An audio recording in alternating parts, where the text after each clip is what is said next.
The first reading comes from Genesis, chapters 1 and 2. In the beginning, when God created the heavens and the earth was a formless void and darkness covered the face of the deep, while a wind from God swept over the face of the waters.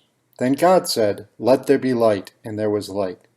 And God saw that the light was good, and God separated the light from the darkness. God called the light day, and the darkness he called night. And there was evening, and there was morning, the first day. And God said, "Let there be a dome in the midst of the waters, and let it separate the waters from the waters." So God made the dome and separated the waters that were under the dome from the waters that were above the dome. And it was so. God called the dome sky. And there was evening, and there was morning, the second day. And God said, "Let the waters under the sky be gathered together into one place, and let the dry land appear." And it was so. God called the dry land earth, and the waters that were gathered together he called seas. And God saw that it was good. Then God said, "Let the earth put forth vegetation, plants yielding seed, and fruit trees of every kind on earth that bear fruit with the seed in it." And it was so. The earth brought forth vegetation, plants yielding seed of every kind, and trees of every kind bearing fruit with the seed in it. And God saw that it was good. And there was evening, and there was morning, the third day.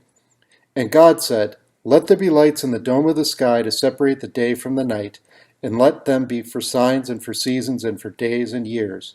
And let them be lights in the dome of the sky to give light upon the earth." And it was so.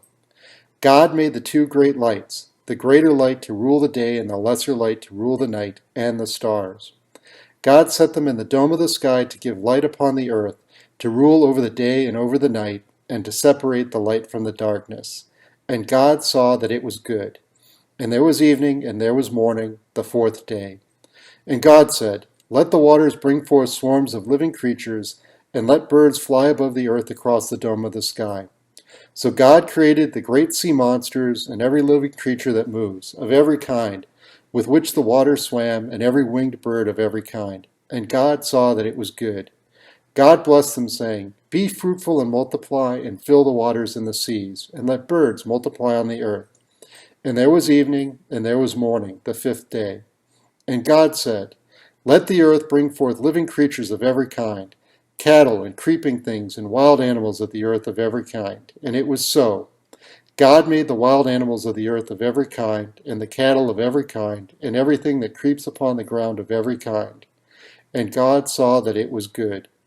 Then God said, "Let us make humankind in our image, according to our likeness, and let them have dominion over the fish of the sea, and over the birds of the air, and over the cattle, and over all the wild animals of the earth, and over every creeping thing that creeps upon the earth." So God created humankind in his image. In the image of God he created them. Male and female he created them. God blessed them, and God said to them, "Be fruitful and multiply, and fill the earth and subdue it, and have dominion over the fish of the sea, and over the birds of the air, and over every living thing that moves upon the earth." God said, "See, I have given you every plant yielding seed that is upon the face of all the earth, and every tree with seed in its fruit. You shall have them for food.